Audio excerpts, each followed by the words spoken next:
महिला सशक्तीकरण अभियानाअंतर्गत लाडकी बहीण योजनेच्या कार्यक्रमासाठी मुख्यमंत्री एकनाथ शिंदे हे 13 ऑगस्ट रोजी जळगाव जिल्ह्याच्या दौऱ्यावर येत आहे। जळगावच्या याच सागर पार्क मैदानावर त्यांच्या उपस्थितीमध्ये हा कार्यक्रम पार पडणार आहे। या कार्यक्रमाला उपमुख्यमंत्री अजित पवार तसेच उपमुख्यमंत्री देवेंद्र फडणवीस यांची सुद्धा उपस्थिती राहणार आहे आणि त्याच पार्श्वभूमीवर या सागर पार्क मैदानावर या कार्यक्रमासाठी जय्यत अशी तयारी केली जात आहे।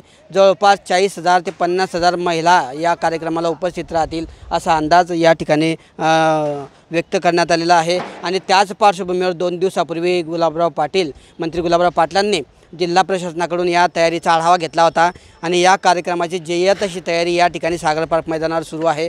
गेल्या 4 ते 5 दिवसांपासून या ठिकाणी जे वेगवेगळ्या राज्यांमधले कारागीर आहेत ते या ठिकाणी मंडप उभारणीचं, व्यासपीठ उभारणीचं युद्ध पातळीवर काम करताना पाहायला मिळत आहेत। या कारागिरांची असेल या कामगारांची याच मैदानावर राहण्याची व्यवस्था करण्यात आलेली आहे आणि त्या दृष्टीने पावसाळ्याचे दिवस लक्षात घेता त्या ठिकाणी वॉटरप्रूफ असा भव्य मंडप या ठिकाणी उभारण्यात येतो आहे। महिलांची कुठलीही गैरसोय होऊ नये अशा पद्धतीच्या सूचना मंत्री गुलाबराव पाटलांनी अधिकाऱ्यांना दिला आहे आणि त्याच पार्श्वभूमीवर अगदी चोख असं नियोजन या ठिकाणी केलं जातं आहे।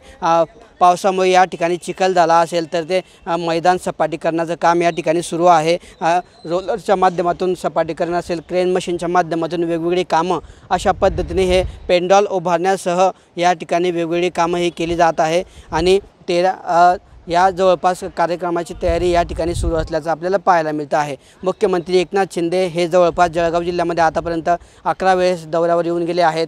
त्यांचा हा 12वा दौरा असणार असल्याचं मंत्री गुलाबराव पाटलांनी सांगितलं आहे। त्यामुळे आता या कार्यक्रमामध्ये उपमुख्यमंत्री देवेंद्र फडणवीस, अजित पवार तसेच मुख्यमंत्री एकनाथ शिंदे महिलांना काय मार्गदर्शन करतात, तसेच जळगाव आगामी काळातल्या विधानसभा निवडणुकीच्या पार्श्वभूमीवर नेमकं या ठिकाणी काय घोषणा करतात हे सुद्धा पाहणं महत्त्वाचं असणार आहे। किशोर पाटील, TV9 मराठी, जळगाव।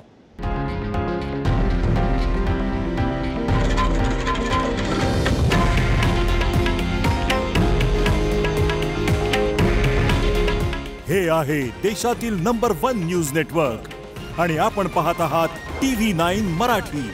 काळजी तुमची, हित महाराष्ट्राचं।